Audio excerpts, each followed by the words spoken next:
Өнөөдөр та бүхэндээ зориулж 2001 онд гарч байсан I Am Sam гэх нэртэй киног ярьж өгөх бэлдлээ. За ингэж кинонд орцгоё. Энэ бол манай гол дүрийн залуу Sam Dawson. Хичээнгүй шаргуу тэрээр оюуны бэрхшээлтэйж өөрийгөө голгүй кофе шопд ажиллан амьдралаа авч явж байгаа жирийн нэгэн залуу юм. Түүний сайхан сэтгэл тусч байдал үйлчлүүлэгчдийн магтаалыг хүртэх бөгөөд нэгэн өдөр Самд эмнэлгээс дуудлага ирдэг. Тэр одоо болох гэж байгаа юм. Sam сандарч гүн эмнэлэгт ирэхэд Ребека өвдөлт мэдрэн хизээ мөдгүй төрөхт өгчээ.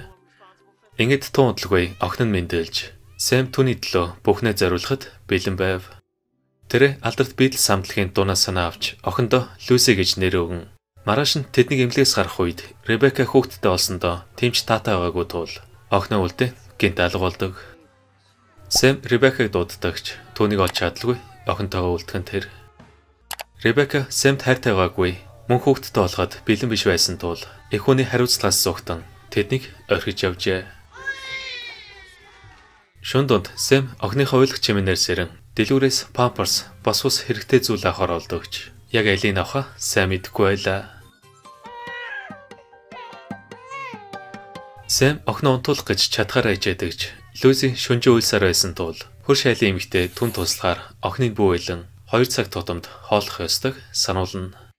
Анни Самд цагийн баримжаа өгөхөөр Nickelodeon суугийн нэвтрүүлэг эхлэх дуусах үед бэлэн байх хэрэгтэй хэлснээр Sam тогтсон цагаар Lucy-г хооллож эхэлдэг.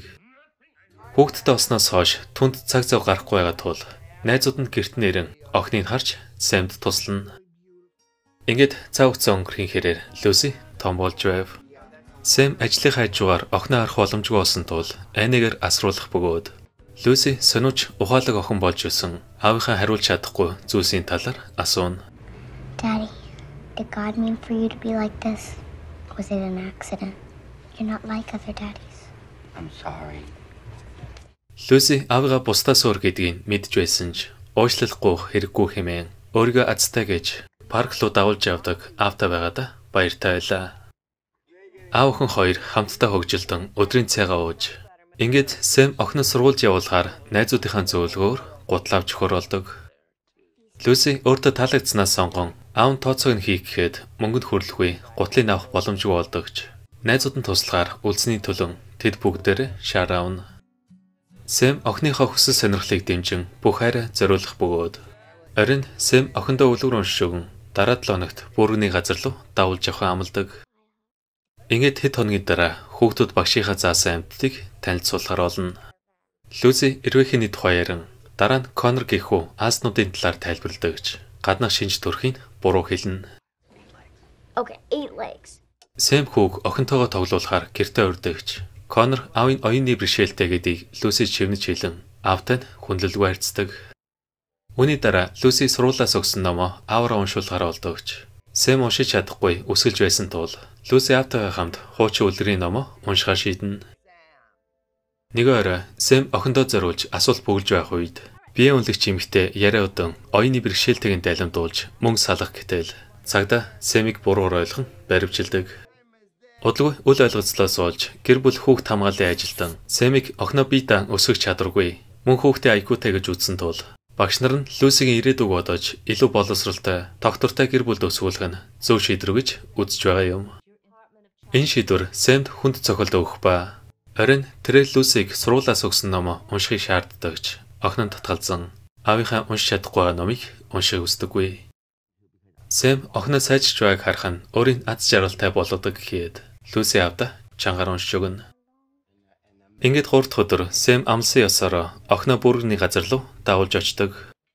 Lucy бүргэртэй десерт захиалахад Sam яг IHOP-тай адилхан жимстэй панкейк идэхийг хүсдэгч. Зөөгч тийм хоолоор үйлчилдэггүй гэдгээ хэлснээр Sam эмэгтэй рүү хашгичсан захиалсан хоолыг заавал хийж өгөхийг шаарддаг.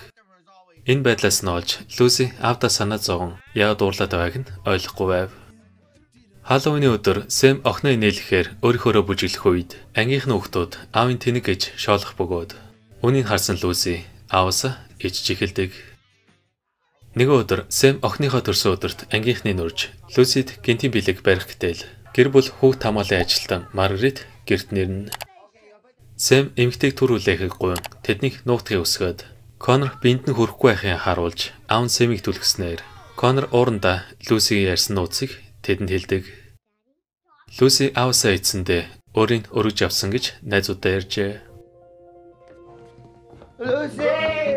Энэ бүхнийг харсан Маргарет охиныг цаашд аавтайгаа хамт байх боломжгүй гэж үзэн асрах байранд түрүү айл харуулна. Шүүгч хэрийг бүрэн шийдвэрлэх хүртэл Сэмийг Люситэй 7 хоногийн 2 өдөр ердөө 2хан цаг уулзуулах шийдвэр гаргах үед Сэм охиноо дагуулan хармаар байгаа хэлдэгч бүх зүйл хуулийн дагуу явж байлаа. Ингээд маргааш өдөр нь Сэм найзуудынхаа зөвлснөөр өмгөөлөгч авахар олно. Тэрээр зарын дагуу Рита Харрисон гэх өмгөөлөгчтэй уулзсан охиныхаа тухай ярьдагч. Рита огт анхаарсан шинжгүй уулзалтандаа бэлтгэхэд завгүй байдаг. Сэм охиныхоо зургийг үзүүлэхэд Рита түүнд тусалж чадах таньдаг өмгөөлөгчтэйгээ уулзуулахаар дугаарыг авч үлдэх бөгөөд Сэмд өмгөөлөж авах мөнгө хэрэгтэй байгаа тул даргаасаа тушаал ахиулахыг хүсэн. Кофе их аргыг зааж өгөхийг гуйна. Маргааш нь Сэм Ритад кофе авчиран найзтай холбогдсон эсэхийг асуудагч. Рита түүнийг явуулахын тулд худлаа ирсэн байжээ. Рита өмгөөлийн мөнгийг төлж чадахгүй мэдэн өөрөөсөө холдуулахаар эвтэйхэн аргалах гэж оролдон. Тэр ажлынхнаасаа санаа зовсондоо өнгөө өмгөөлийн тусламж үзүүлэхээр олсон гэхэд тэд худлаа ярьж байгааг нь мэдж байсан тул түүнийг шоолж инээдэг. Энэ үеэр Сэм охинтойгоо уулзах цагаасаа хоцордогч Люсигийн дуртай билүүг авчирчээ.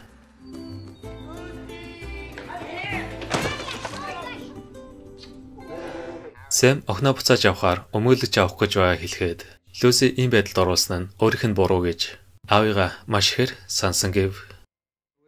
Ингээд маргааш өдөр нь Рита уулзалттай байх үедээ Сэмийг ирснийг анзаардаг. Сэм шүүхээс ирсэн захиаг үзүүлэх үед Рита тоохгүй байхыг хичээдэгч ажлынх нь шивнэлдэж байгааг харан тэдэнд худлаа яриаггүй гэдгээ харуулахаар Сэмд үн төлбөргүй өмгөөлийн тусалцаа үзүүлэхээр болно. Захиан дээр шүүх Сэмээс сэтгэл зүйн тест авахаар 3 цаг тэрхийг өсөж цаг нь тулсан тул Рита Сэмийг өөрийнхөө машинаар хүргэж өгдөг. Сэм сэтгэл зүйчийн асуултаас залхан хүүхчийг авирлах бөгөөд дараах өдөр нь Рита шүүгч нарт Сэмийг сайн ав гэдгийг нотлохоор найзуудаас нь яриа авдагч санаанд нь огт нийцдэггүй. Рита Сэмийн ажил дээр очин түүнийг сайн мэддэг яриа өгч чадах өөр хүн байгааг асуухад ажилтны газар машиныг ажиж явдаг. Удалгүй Сэм айныг гуйдагч тэрэ олны дунд байж чаддгүй айцтай тул өмгөөлөгчтэй нь уулзах боломжгүй хэлнэ. Ингээд шүүх хурлын өдөр найзууд нь Сэмийг дэмжихээр ирсэн байлаа. Сэтгэл зүйч Сэмийг охиноо өсгөх чадваргүй гэдгийг хүлээн зөвшөөрснийг хэлэн тэднийг үүнтэй санал нийлэх үед Рита сэтгэл зүйчд хандан Сэмийн оронд өөрийгөө тавьж үзэх хэрэгтэй гэж түнд маш хэцүү байгааг ойлгохыг хүснээр эмэгтэйг уйлуулж орхидог. Сэм өөрт нь тусалж байгаа хариуд Ритагийн хоолны тооцоог хийх гэдэгч Рита татгалзан төлөвсөн хүн шиг дүр эсэх шаардлагагүй гэв. Гэтэл үүнийг сонсон Сэм түнд гомдсон байдалтай өөрийгөө авч явах чадвартай насанд хүрсэн хүн гэдгийг хэлсээр байлаа. Удалгүй Ритагийн хүсэлтээр шүүх хурал хэд хоноор хойшлох бөгөөд Сэм уулзалтын үеэр охинтойгоо хөгжилдөж Люси бие засах хугацааг ашиглан аавыгаа дагуулan парк руу явдаг. Гэвч Люси автобуснаас буухыг хүсэлгүй аавтайгаа хамт зугтаар шийджээ. Сэм буруу зүйл хийж байгаа мэдж байсан ч охинтойгоо хамт шөнжин парк дээр тоглон асрах байранд нь авчиж өгдөг.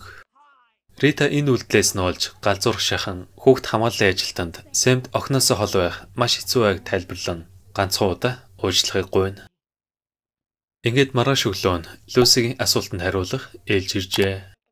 Люси аавтайгаа хамт байхаар асуултуудад нь худлаа хариулахад Сэм Люсиг худлаа хэлэхгүй байхыг гуйн охинтойгоо хамт байхыг үнэхээр их хүсэж байлаа. Орой нааны Сэмийг охиныхоо төлөө залбирч байгааг харан аав охин хоёр туслахаар шүүх хурал дээр нь явж очдог. Ани Люсигийн ирээдүйд санаа зовхгүй байгаа гэж учир нь Сэмийг охиноо өсгөж авч явна гэдэгт итгэлтэй байгаа хэлгээд ноён төрнөр эмэгтэй ганцаар амьдардаг байж яаж энэ бүгдийг мэдж байгаа гэж төрсөн аавынхын талаар асуух үед Анийг дурсамж сэтрэн сэтгэл нь өвдөн. Ингээд шүүх хурлын дараа Рита Анийг гэрт нь хүргэж өгөн маргаашийн хуралд бэлтгэхээр Сэмийг гэртээ авчирдаг. Сэм түүнийг хүлээх үед Ритагийн хүүн өдөржингөө гэртээ ганцаараа байснаа хэлэн аав ээжигээ өрүүлж оройтож ирдэгт дотроо дургүй байв. Хүн ээжигээ өөрт нь цаг зав гаргалгүй зөвхөн ажилдаа анхаардагаас олж тэд үл ойлголцох болсон бөгөөд удалгүй Рита шүүх хурлж ялахаар Сэмийн хэлэх үгийг зааж өгдөгч тэрээ цэжлсүүгээ мартан өөрийнхөө асуултанд хариулна. Рита үнэхээр л туслахыг хүсэж байсан тул янз бүрээр ойлгуулах гэж хичээн. Тэр хоёр шүнжин бэлддэг. Рита хувцсанд нь анхаарахаар Сэмд нөхрийнхөө хослыг өгч зангааг нь зангидж өгөн. Ингээд маргааш өглөө Сэм тушаал ахиж кофе их ажилд томилогджээ. Сэм тэдний зааснаар ажлаа сайн хийж байсан ч өдөр үйлчлүүлэгч ихсэхвэр тэр захиалгыг хурдан гаргах гэж хичээх үедээ блендерыг таглалгүй хослол руугаа кофе асгаж заавруулах нь тэр. Сэм хувцас сож амжилгүй шүүх хурал дээр ирэхэд Рита түнд санаа зовж байсан ч Сэм шүнжэнгөө бэлдсэний ачаар тэдний асуултуудад хариулан түүнээс өөр хинч Лүсийг сайн мэдэхгүй тул асрагч гэр бүлтэй амьдруулах нь сайхан санаа биш гэдгийг хэлэн охиноо ганцаараа өсгөж чадна гэдэгч. Ноён төрнөр Сэм Айко өөрийг авч явж байгаа байдал найзуудаас нь олж түүнийг чадахгүй гэж хариултыг нийцааж байлаа. And I'm not a perfect parent. We built a life together and we love each other. Төрнөр Лүсийг үнэс илүү хүртэх ёстой хэлэн Сэмийг хүлийн зөвшөөрүүлснээр эцэст нь шүүх хурал өндөрлөдөг. Нэгэнт ийм шийдвэр гарсан тул Сэм охиноо явуулахаас өөр аргагүй байдалд орно. Лүси автаа хамт байхыг хүссэн ч цаав хугацаа өнгөрийн хэрээр асрагч гэр бүлдээ аажмаар дасах бөгөөд. Энэ хооронд Сэм зөвхөн охиноо бодсоор тэр цэцэг авч очдогч холоос харан буцаж явдаг. Маргааш нь Рита Сэмийн гэрт ирэн хаалга онгойлохыг шаарддагч Сэм сонсон шинжгүй юма хийсээр байлаа. Бухимдсан Рита хаалга нөшөлж ороход Сэм оригамигаар хийсэн ханны ард нуугдсан байдалтай Лүсийг шинэ гэр бүлтэй олж өөрийгөө түнд хэрэггүй болсон гэв. Рита түүнийг ятгахаар охиныхоо төлөө бууж өгч болохгүй гэдэгч Сэм түн шиг төгс хүмүүс бусдаас ялгаатай байдлыг хязгаарч ойлгохгүй хэмээн охиныхоо төлөө чадхаараа хичээснэ хэлнэ. Гэтэл үүнийг сонсон Рита нөхөр нь араар тавьж ажлынхаа элдвэр хэлэн хүн өөрийн үзэн яддаг гэж дотроо хадгалж явсан зүйлсээ яран түүнээс илүү зовд сэтгэлээр унж байгаа гэж уйлж эхэлдэг. Сэм Ритаг тэрж тайвшруулснаар тэд эцэст нь ойлголцох бөгөөд ингээд Ритагийн хэлснээр Сэм охиноо буцааж авахаар давхар ажил хийдэгч асрагч ээж нь түүнийг уулзахаар ирэхгүй байгаа нь Лүсийг үнэхээр их гомдоосныг хэлэн охин авдаа уурлахад Сэм уушлал гуйж охиндоо зориулж захиа битсэн байлаа. Хэд хоногийн дараа Сэм шүүхийн эцсийн шийдвэрийг сонсохоор очдог. Рита автанд хамт байх боломжуудыг танилцуулан авч үлдэх гэж ятгадагч гэр бүл хүүхд хамгааллын ажилтан Маргарет асрагч гэр бүл нь Лүсийг өргөж явахаар шийдэн тэд хүсэлтийг хүлээж авахар олсон гэснээр шүүх хурал ахиж хойшлогдно. Гэсэн ч Рита бууж өгөлгүй Сэмийг охинтой нь уулзуулах сүүлчийн арга болох Лүсигийн асрагч гэр бүлтэй харгалзан дэмжигч байдлаар охиноо хамтарч өсөх боломжтойг тайлбарлах үед Сэм Лүсийг өөр дээрээ авахыг үнэхээр хүсэж байсан ч өөрт нь тийм боломж байхгүй хэлдэг. Рита түүнийг дагаж уйлан тэд энэ шийдвэрт санал нийлэх бөгөөд ингээд Сэм охинтойгоо өдөр бүр уулзахаар асрагч гэр бүлийнх нь гэрээ ойролцоо нүүж очсноор Лүси автагаа уулзч чадхаар олсондоо үнэхээр их баяртай байв. Нэг орой Лүси цонхоороо гарч аавынхаа гэрт очиход Сэм ахиж ийм зүйл хийхгүй байхыг хүсэн асрагч гэр бүлд нь аваачж өгнө. Гэсэн ч Лүси орой болгон нууцаар аавынхаа гэрт очисоор байсан тул асрагч ээж нь Лүсийг хүссэн үедээ аавтайгаа уулзахыг зөвшөөрдөг. Маргааш нь Рита хүүтэйгээ хамт Сэмийн гэртээр нь Лүсийг өргөж авах хэсгийг шийдэх шүүх хуралд бэлдэх үед Сэм тусч байгаад нь талархан Ритагийн сэтгэлийг хөдөлгөөд амжина. Оройн Сэмийг унтж байтал асрагч ээж нь Лүсийг авчран Сэмийн сайхан сэтгэл охиноо гэсэн тэр их хайрыг хизээш өгч чадахгүй гэдгээ ойлгосон тул тэд өргөж авах шийдвэрээ буцаахаар болсноо хэлтэл Сэм охиноо үргэлж ээжтэй болохыг хүсдэг гэж өөрт нь түүний тусламж хэрэгтэй гэснээр Рандигийн сэтгэл хөдлөж огт эргэлзэлгүйгээр гуйлтын зөвшөөрдөг. Ингээд киноны төгсгөлд Сэм эцэст нь хайртай охиноо өөр дээрээ авч тэр өмгөөлөгч Рита Ранди түүний нөхөр болон найзуудтай хамт охиныгоо дэмжин аз жаргалтайгаар баяраа тэмдэглэж байгаар кино маань өндөрлж байна.